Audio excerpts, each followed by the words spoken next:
बुलढाणा शहरात भटक्या कुत्र्यांनी अक्षरशः धुमाकूळ घातला असून एकाच दिवशी 6 लहान मुलांवर हल्ला करून त्यांना जखमी केल्याची धक्कादायक घटना घडली आहे।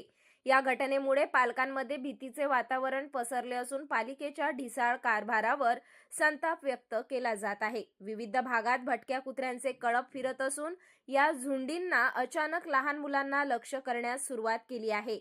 जखमी झालेल्या 6 मुलांमध्ये कुणाच्या डोक्याला, कुणाच्या हाताला तर कुणाच्या पायाला कुत्र्यांनी गंभीर जखमा केल्या आहेत।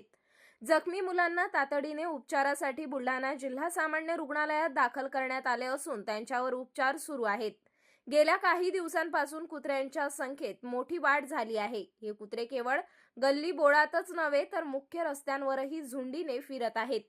लहान मुले खेळण्यासाठी बाहेर पडली की हे कुत्रे त्यांच्यावर तुटून पडत असल्यामुळे मुलांना बाहेर पाठवायचे कसे असा प्रश्न पालकांसमोर उभा ठाकला आहे।